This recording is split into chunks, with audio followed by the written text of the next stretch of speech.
आज बच्चों हम लोग पढ़ेंगे समास।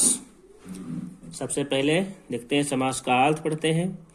समास का शाब्दिक अर्थ है संक्षेप, संग्रह या सम्मिलन। परिभाषा: जब दो या दो से अधिक शब्दों के मेल से नए स्वतंत्र शब्द की रचना हो तो इस प्रक्रिया को समास कहते हैं। दो चीजें समझनी आवश्यक है कि समस्त पद, पूर्व पद, उत्तर पद ये समास समझने में बहुत महत्वपूर्ण होते हैं। देखिए, समस्त पद दो शब्दों के मेल से बना एक शब्द समस्त पद या सामासिक पद कहलाता है। समस्त पद का पहला पद पूर्व पद और समस्त पद का दूसरा पद उत्तर पद कहलाता है। पूर्व का मतलब पहला और उत्तर का मतलब बाद का, क्योंकि समास दो शब्दों से मिलकर बनते हैं। तो उसमें एक पहले शब्द होगा, एक बाद में होगा, तो पहले वाले को पूर्व पद और बाद वाले को उत्तर पद। जैसे गंगा जल, तो इस गंगा जल में दो शब्द हैं, गंगा और दूसरा है जल। तो गंगा का जल ये समास विग्रह हुआ। इसमें गंगा जल जो शब्द है आपका, ये गंगा जल समस्त पद है, गंगा पूर्व पद है, जल उत्तर पद है। ये समझने के लिए हो गया। दूसरा इसमें खंड होता है समास विग्रह। समास का मूल उद्देश्य कम से कम दो शब्दों में अधिक से अधिक अर्थ प्रकट करना, अर्थात जिस प्रक्रिया में समस्त पद के सभी पद अलग किए जाएं उसे समास विग्रह कहते हैं। यानी विग्रह का मतलब समस्त पद से उन दो शब्दों को अलग। अब हम समास की कुछ विशेषताएं होती हैं, जिन विशेषताओं को पढ़ेंगे। पहला, हिंदी में समास प्रायः दो शब्दों के मेल से निर्मित होते हैं। संस्कृत में समास अनेक शब्दों से बनते हैं। ये समास पर्याप्त लंबे होते हैं। हिंदी में सबसे लंबा समास, ये आपके कंपटीशन क्वेश्चन के लिए भी है, ये माना गया है सुत बित नारी भवन परिवारा। ये हिंदी का सबसे लंबा समास माना गया है। प्रश्न इसमें 4 नंबर में कुछ अपवादों को छोड़कर समास प्रायः दो सजातीय शब्दों के मेल से ही निर्मित होते हैं। फिर 5 नंबर की विशेषता में देखते हैं हम, सामासिक शब्दों के अंतर्गत पहले पुल्लिंग शब्द तथा तत्पश्चात स्त्रीलिंग शब्द आते हैं, जैसा बेटा बेटी। तो पहले पुल्लिंग है, बाद में स्त्रीलिंग है। ये बहुत महत्वपूर्ण है। कभी कभी विग्रह के आधार पर एक शब्द कई समासों का उदाहरण हो सकता है। जैसे नीलकंठ, अब इसका हम विग्रह करेंगे, नीला है जो कंठ, तो कर्मधारय समास हो जाएगा। यदि हम विग्रह करते हैं नीला है कंठ जिसका, अर्थात शिव जी, तो ये बहुब्रीहि समास हो जाएगा। इस प्रकार से समास में विग्रह का बहुत महत्व। अब हम लोग आगे समास के भेद। तो पूर्व पद और उत्तर पद की प्रधानता के आधार पर समास को निम्नलिखित 6 भागों में बांटा गया है। पहला है अव्ययी भाव समास, इसमें पूर्व पद प्रधान होता है। दूसरा है तत्पुरुष समास, इसमें उत्तर पद प्रधान होता है और पूर्व पद गौण होता है। तीसरा है कर्मधारय समास, इसमें पूर्व पद उपमेय या विशेषण, उत्तर पद उपमान या विशेष्य होता है। उसके बाद में अगला है द्वित्व समास, पूर्व पद संख्यावाची तथा दोनों पदों के बीच विशेषण और विशेष का संबंध। और 5 नंबर है द्वंद्व समास, इसमें दोनों पद प्रधान होते हैं। 6 नंबर बहुब्रीहि समास, इसमें कोई तीसरा पद अर्थ प्रधान होता है, यानी तीसरा पद प्रधान होता है। अब हम अव्ययी भाव समास पढ़ेंगे। जिस समास में पूर्व पद प्रधान तथा अव्यय हो तथा उसी के अर्थ की प्रधानता हो उसे अव्ययी भाव समास कहते हैं। इस समास का उत्तर पद संख्या होता है, संज्ञा होता है तथा पूर्व पद अव्यय होने के कारण समस्त पद अव्यय हो जाता है। पहचान इसमें होती है, इसमें अधिकांशतः पहला पद उपसर्ग होता है। एक ही शब्द की आवृत्ति वाले शब्दों में भी अव्ययी भाव समास होता है, जैसे आगे यहाँ पे आपको बताया गया है, कुछ उदाहरण है।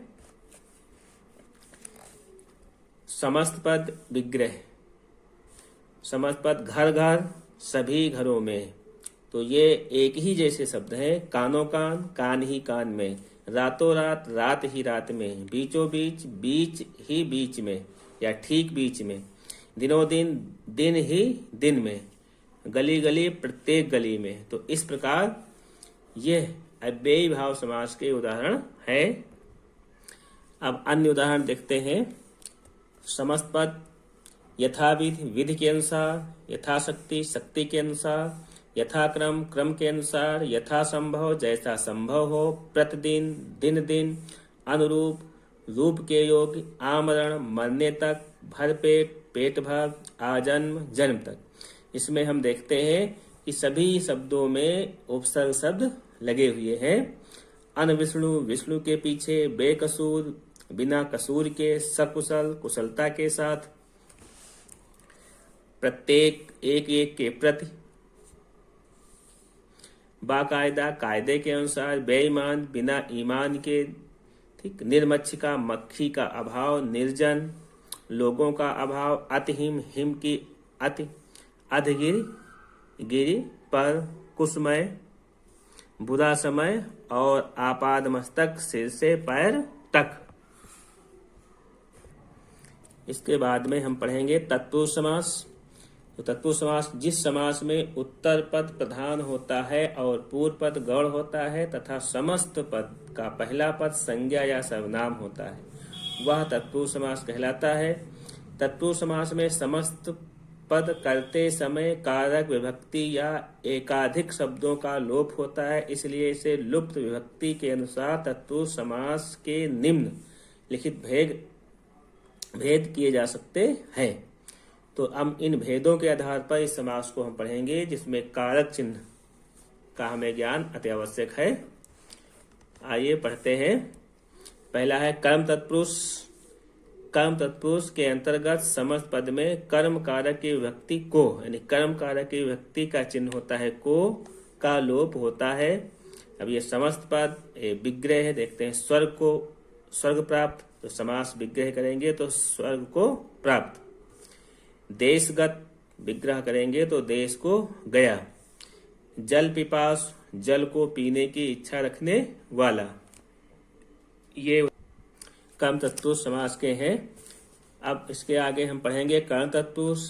कर्ण तत्पुरुष के अंतर्गत समस्त पद में कर्ण कारक की विभक्ति का चिन्ह होता है से और द्वारा, इनका लोप होता है। जैसे तुलसीकृत, तुलसी द्वारा रचित। धनहीन, धन से हीन। स्वरचित, स्व द्वारा रचित तथा स्वयं से रचित। ईश्वर प्रदत्त, ईश्वर द्वारा प्रदत्त। हस्तलिखित, हाथ से लिखा हुआ। अब 3 नंबर में हम पढ़ेंगे फिर आगे संप्रदान तत्पुरुष। संप्रदान तत्पुरुष के अंतर्गत समस्त पद में संप्रदान कारक की विभक्ति का चिन्ह होता है के लिए, का लोप होता है। इसके उदाहरण में समस्त पद समास विग्रह, समस्त पद देशभक्ति, तो देश के लिए भक्ति। यज्ञशाला, यज्ञ के लिए शाला। गोहित, गाय के लिए हित। विद्यालय, विद्या के लिए घर। पुण्यदान, पुण्य के लिए दान। अब इसी में नंबर 4 अपादान तत्पुरुष। अपादान कारक की विभक्ति से का लोप होता है, अर्थात इस व्यक्ति का कारक चिन्ह होता है से। कुछ उदाहरण: रोग मुक्त, रोग से मुक्त। कर मुक्त, कर से मुक्त। जन्मांध, जन्म से अंधा। शक्तिहीन, शक्ति से हीन। जलहीन, जल से हीन। अब हम संबंध तत्पुरुष समास को देखेंगे। इसमें कारक की विभक्ति का, के, की का लोप होता है, यानी इसके कारक के चिन्ह है का, की, के होते हैं, इनका लोप होता है। अब हम उदाहरण इसके कुछ पढ़ेंगे। राजभवन, तो राजा का भवन। राजकुमारी, राजा की कुमारी। सूर्योदय, सूर्य का उदय। जीवन शैली, जीवन की शैली। सेना नायक, सेना का नायक। इस प्रकार से हम यदि इनके एक एक समास के बारे में पढ़ेंगे और शब्दों को ध्यान से देखेंगे तो परीक्षाओं में आराम से समझ सकते हैं कि एक शब्द किस समास का है। अब नंबर 6 है अधिकरण। तत्पुरुष, इसमें अधिकरण कारक की विभक्ति का चिन्ह होता है में और पर का लोप होता है। इसके उदाहरण में कार्यदक्ष समास विग्रह में कार्य में दक्ष, नीति निपुण नीति में निपुण, घुड़सवार घोड़े पर सवार, शिलालेख शिला पर लेख, वनवास वन में वास। इस प्रकार से अब ये तत्पुरुष समास के 6 भेद होते हैं, 6 भेद हो गए हैं। कुछ अन्य भेद होते हैं तत्पुरुष समास के, इन भेदों को देखेंगे। तत्पुरुष समास के 3 और भेद अन्य होते हैं, जिसमें नंग तत्पुरुष, उपपद तत्पुरुष, अलुक तत्पुरुष। तो नंग तत्पुरुष इस समास का पहला पद निषेध सूचक या नकारात्मक होता है। इसमें अभाव, कमी, निषेध को सूचित किया जाता है। आ या अन आज शब्द लगे होते हैं। अब उदाहरण इसके हम देखेंगे। इनके उदाहरणों में समस्त पद और विग्रह समस्त पद है। अनदेखी, न देखी, अनंत, न अंत, अस्थिर, न स्थिर, अनाथ, न नाथ अर्थात स्वामी, निर्दयी, दया नहीं, अधर्म, न धर्म, अखंड, न खंड जिसके खंड न हो सके। दूसरा है उपपद तत्पुरुष। इनके उदाहरण को देखेंगे। जिस समास में कोई उपपद होता तथा कृदंत पद बाद में होता है, उपपद तत्पुरुष समास कहलाता है। जैसे जलद, तो विग्रह होगा जल देने वाला, मर्मज्ञ मर्म को जानने वाला, पंकज कीचड़ में उत्पन्न, कुंभकार कुंभ बनाने वाला, जलद जल में उत्पन्न। तो इस प्रकार के जहां शब्द आएंगे, इन शब्दों को के आधार पर हम देखते हैं। अधिकतर ये शब्द हिंदी में बहुत कम प्रयोग होते हैं या संस्कृत में प्रयोग में आते हैं। अब इसमें तीसरा समास है अलुक तत्पुरुष। जिस समास में पूर्व पद की विभक्ति का लोप नहीं होता है, अलुक तत्पुरुष समास कहलाता है। जैसे खेचर, तो आकाश में चढ़ने वाला, विश्वम्भर विश्व को भरने वाला, युधिष्ठिर युद्ध में स्थिर, वाचस्पत वाणी का पति, आत्मने पर आत्मन के लिए पद, परस्मय पद पर के लिए पद, यानी अपने लिए पद और दूसरे के लिए पद। तो ये कुछ उदाहरण आपके तत्पुरुष समास के रहे, जिसमें आप 6 भेद पढ़े और इधर कुछ अन्य 3 भेद हैं। ये अन्य 3 भेदों को पढ़ा परीक्षाओं में। यदि ये शब्द ध्यान में रखेंगे तो शब्द आते ही आप पहचान जाएंगे कौन सा समास है और उसका विग्रह कैसे होगा।